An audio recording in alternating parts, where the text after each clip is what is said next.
Aktres at TV host na si Dayan Medina, buntis sa pangalawang anak nila ng kanyang asawang si Rodjun Cruz.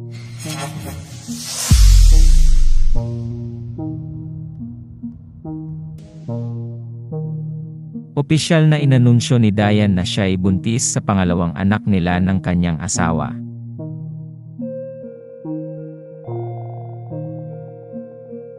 Ito'y matapos mag-post si Dayan ng mga litrato at video sa Instagram kung saan makikitang fine-flex niya ang kanyang baby bump. Kasama niya ang kanyang asawa at ang kanilang anak na si Joaquin sa mga litratong iyon.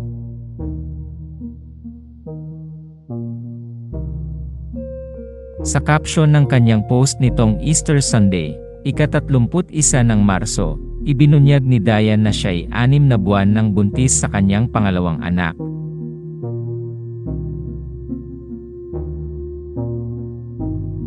Anya, we are immensely happy to announce that I'm 6 months pregnant. We couldn't be more thankful to our God for blessing us this baby on the way, and we thought it's just fitting to share this with you all on Easter Day. Please pray for us on this journey.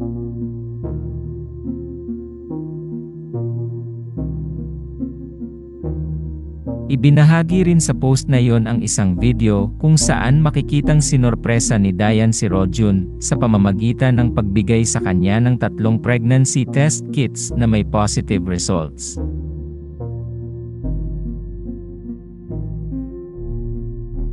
Sa huling video na ibinahagi ni Dayan Medina sa Instagram, sinabi ni Joaquin sa kanyang ama na magiging kuya na siya at poprotektahan niya ang kanyang ina, ang baby.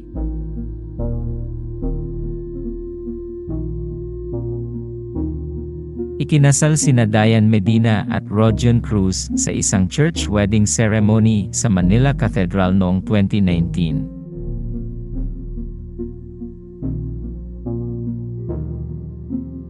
Matatandaang noong Easter Sunday ng taong 2020 nang inanunsyo nina Dayan at Rodjun na magkakaanak na sila. Isinilang ang unang anak nilang si Joaquin noong September 2020.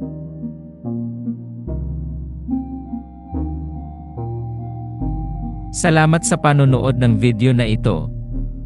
Huwag kalimutang mag-subscribe sa aming YouTube channel, i-like ang video na ito, at i-turn on na rin ang notification bell.